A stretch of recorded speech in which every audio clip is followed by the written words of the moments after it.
সংবাদ সবাইকে স্বাগত জানাচ্ছি। আমি ফিরোজ তোহা। শুরুতেই সংবাদ শিরোনাম। বাংলাদেশের সর্বশেষ গুরুত্বপূর্ণ আপডেট সংবাদ আপনাকে স্বাগত। শুরুতেই সংবাদ শিরোনাম, পরে বিস্তারিত।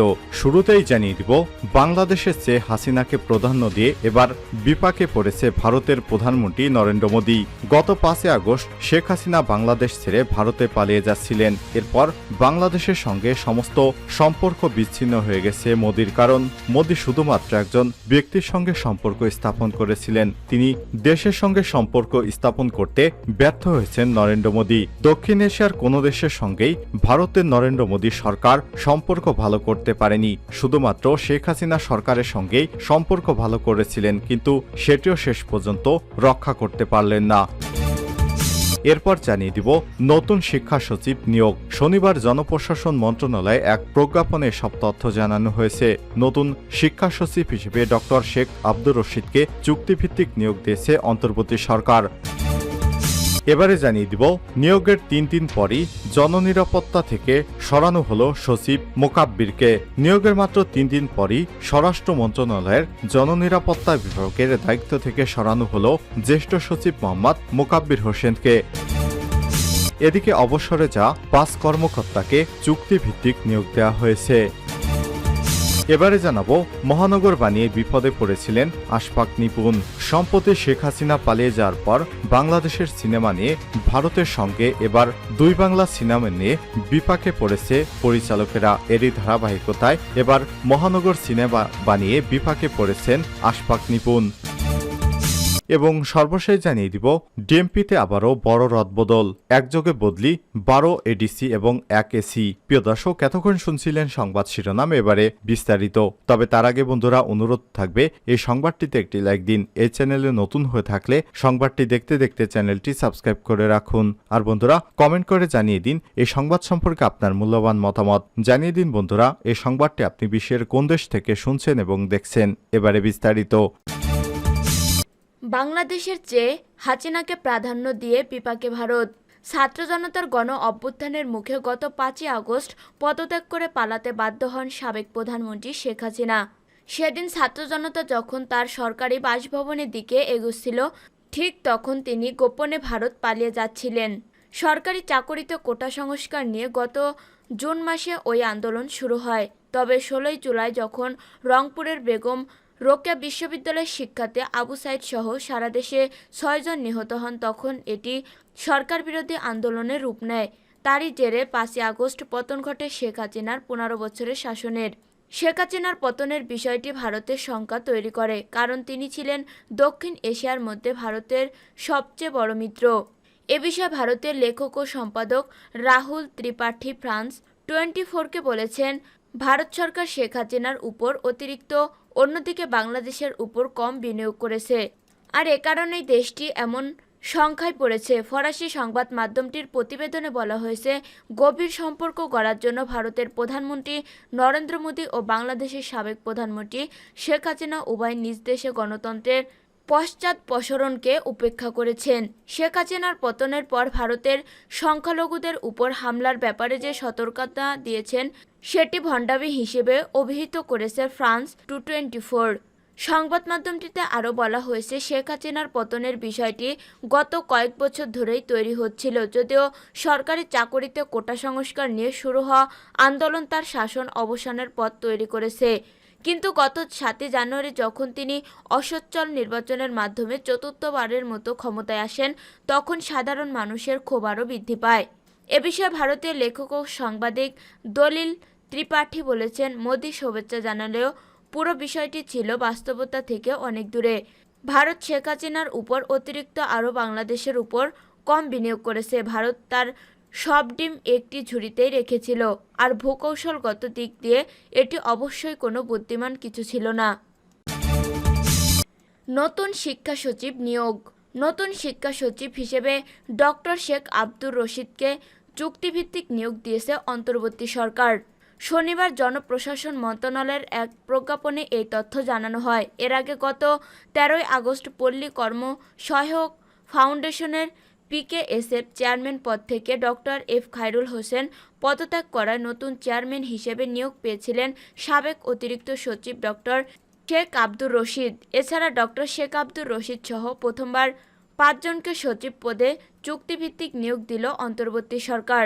চুক্তিভিত্তিক নিয়োগপ্রাপ্ত বাকি ৪ জন হলেন ডক্টর নাসিমুল গনিকে রাষ্ট্রপতির কার্যালয়, এম.এ. আকমাল হোসেন আজাদকে রেলপথ মন্ত্রণালয়, এহসানুল হককে সড়ক পরিবহন ও মহাসড়ক বিভাগ ও ডক্টর মোহাম্মদ আবুল মোমেনকে জননিরাপত্তা বিভাগের দায়িত্ব দেওয়া হয়েছে। নিয়োগের ৩ দিন পরই জননিরাপত্তা থেকে সরানো হলো সচিব মোকাব্বিরকে।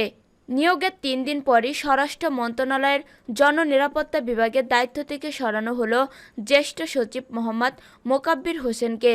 জনপ্রশাসন মন্ত্রণালয় শনিবার এক আদেশে মোকাব্বিরকে জননিরাপত্তা বিভাগ থেকে সরিয়ে বিজ্ঞান ও প্রযুক্তি মন্ত্রণালয়ের সচিব করার কথা জানিয়েছে। এর আগে গত ১৪ আগস্ট তাকে স্বরাষ্ট্র মন্ত্রণালয়ের জননিরাপত্তা বিভাগের সচিব করা হয়েছিল। ওই দিনই তিনি নতুন কর্মস্থলে যোগ দিয়েছিলেন। তার আগে তিনি বাংলাদেশ জ্বালানি ও বিদ্যুৎ গবেষণা কাউন্সিলের চেয়ারম্যান ছিলেন। ছাত্র জনতার গণ অভ্যুত্থানে গত ৫ই আগস্ট শেখ হাসিনা সরকারের পতনের আগে সরকারের সুরক্ষায় মোকাব্বির শক্ত ভূমিকা নিয়েছিলেন বলে প্রশাসনের গুঞ্জন রয়েছে। গত ৭ই আগস্ট প্রধানমন্ত্রীর কার্যালয়ের মুখ্য সচিব তোফাজ্জল হোসেন মিয়াকে সরানোর পর সেখানেও নিয়োগ পাওয়ার চেষ্টা করেছিলেন তিনি। প্রধান উপদেষ্টা ডক্টর মোহাম্মদ ইউনূসের উপদেষ্টা পরিষদের স্বরাষ্ট্র উপদেষ্টার দায়িত্ব পেয়েছিলেন আগের তত্ত্বাবধায়ক সরকারের দায়িত্ব পালনকারী ব্রিগেডিয়ার জেনারেল অবসরপ্রাপ্ত এম সাখাওয়াত হোসেন। শুক্রবার উপদেষ্টা পরিষদের রদবদলে স্বরাষ্ট্র মন্ত্রণালয় থেকে তাকে নিয়ে যাওয়া হয় পাট ও বস্ত্র মন্ত্রণালয়ে। এদিকে জনপ্রশাসন মন্ত্রণালয়ের আরেক আদেশে শিক্ষা সচিব মাধ্যমিক ও উচ্চ শিক্ষা বিভাগ সলেমান খানকে পরিকল্পনা কমিশনের সদস্য করা হয়েছে। অবসরে যাওয়া ৫ কর্মকর্তাকে চুক্তিভিত্তিক সচিব নিয়োগ। অবসরে যাওয়া ৫ অতিরিক্ত সচিবকে চুক্তিভিত্তিক সচিব হিসেবে নিয়োগ দেওয়া হয়েছে। শনিবার ১৭ আগস্ট জনপ্রশাসন মন্ত্রণালয় থেকে এই বিষয়ে প্রজ্ঞাপন জারি করা হয়েছে। তাদের মাধ্যমিক ও উচ্চ শিক্ষা বিভাগ, সড়ক পরিবহন ও মহাসড়ক বিভাগ, জননিরাপত্তা বিভাগ, রেলপথ মন্ত্রণালয় ও রাষ্ট্রপতির কার্যালয় জনবিভাগে সচিব করা হয়েছে। অবসরপ্রাপ্ত অতিরিক্ত সচিবদের অন্যান্য প্রতিষ্ঠান ও সংগঠনের সাথে কর্মসম্পর্ক পরিত্যাগের শর্তে যোগদানের তারিখ থেকে ২ বছরের জন্য চুক্তিতে এই নিয়োগ দেওয়া হয়েছে। অবসরপ্রাপ্ত অতিরিক্ত সচিব ডক্টর শেখ আব্দুর রশিদকে মাধ্যমিক ও উচ্চশিক্ষা বিভাগের সচিব মোহাম্মদ এহসানুল হককে সড়ক পরিবহন ও মহাসড়ক বিভাগের সচিব করা হয়েছে। এছাড়া অবসরপ্রাপ্ত অতিরিক্ত সচিব ডক্টর মোহাম্মদ আব্দুল মোনাইমকে স্বরাষ্ট্র মন্ত্রণালয়ের জননিরাপত্তা বিভাগের সচিব, ডক্টর নাসিমুল গনিকে রাষ্ট্রপতি কার্যালয়ের জনবিভাগের সচিব এবং এম.এ. আকমাল হোসেন আজাদকে রেলপথ মন্ত্রণালয়ের সচিব নিয়োগ দেওয়া হয়েছে। আওয়ামী লীগ সরকারের পতনের পর দায়িত্ব নেওয়া অন্তর্বর্তীকালীন সরকার সম্প্রতি এসব মন্ত্রণালয়ের সচিবদের চুক্তিভিত্তিক নিয়োগ বাতিল এবং কাউকে অন্য মন্ত্রণালয়ে বদলি করেছে। ডিএমপিতে আবারও বড় রদবদল। ঢাকা মহানগর পুলিশের ডিএমপি আবারও বড় রদবদল করা হয়েছে। এবার একযোগে ডিএমপির অতিরিক্ত উপপুলিশ কমিশনার, এডিসি পদ মর্যাদার ১২ কর্মকর্তাকে ও সরকারি পুলিশ কমিশনার এসি পদমর্যাদার ১ কর্মকর্তাকে বদলি করা হয়েছে। শনিবার ১৭ আগস্ট পুলিশের মহাপরিদর্শক আইজিপি মোহাম্মদ মইনুল ইসলাম স্বাক্ষরিত এক প্রজ্ঞাপনে এই বদলি করা হয়েছে। আদেশ অনুযায়ী ডিএমপির অতিরিক্ত উপপুলিশ কমিশনার মোহাম্মদ এনামুল হক মিঠুকে অতিরিক্ত police super in service training centre পিরোজপুরে বদলি করা হয়েছে। অতিরিক্ত উপ পুলিশ কমিশনার রুবায়েত জামানকে অতিরিক্ত police super in service training centre সুনামগঞ্জে, অতিরিক্ত উপপুলিশ কমিশনার মোহাম্মদ রফিকুল ইসলামকে অতিরিক্ত পুলিশ সুপার এপিবিএন, অতিরিক্ত উপপুলিশ কমিশনার মোহাম্মদ আলাউদ্দিনকে অতিরিক্ত পুলিশ সুপার এপিবিএন, অতিরিক্ত উপপুলিশ কমিশনার মির্জা সালাউদ্দিনকে অতিরিক্ত পুলিশ সুপার বিপিএ সারদা রাজশাহীতে, অতিরিক্ত উপপুলিশ কমিশনার এসএম জাহাঙ্গীর হাসনাতকে অতিরিক্ত পুলিশ সুপার নৌ পুলিশ, অতিরিক্ত উপপুলিশ কমিশনার মোহাম্মদ শহীদুল ইসলামকে অতিরিক্ত পুলিশ সুপার শিল্পাঞ্চল পুলিশ, অতিরিক্ত উপপুলিশ কমিশনার মাসুদ মিয়াকে অতিরিক্ত পুলিশ সুপার রেলওয়ে পুলিশ, অতিরিক্ত উপপুলিশ কমিশনার কাজী মাকসুদা লিমাকে অতিরিক্ত পুলিশ সুপার পিটিসি টাঙ্গাইল অতিরিক্ত উপপুলিশ কমিশনার বদরুজ্জামান জিল্লুকে অতিরিক্ত police super in service training centre কুষ্টিয়ার, অতিরিক্ত উপপুলিশ কমিশনার খন্দকার রবিউল আরাফাতকে অতিরিক্ত পুলিশ সুপার র্যাব, অতিরিক্ত উপপুলিশ কমিশনার মোহাম্মদ ইলিয়াস হোসেনকে অতিরিক্ত police super range DIG office রংপুরে বদলি করা হয়েছে। এছাড়া ডিএমপির সরকারি পুলিশ কমিশনার মাহফুজুর রহমানকে সরকারি পুলিশ সুপার বিপিএ সারদা রাজশাহীতে বদলি করা হয়েছে।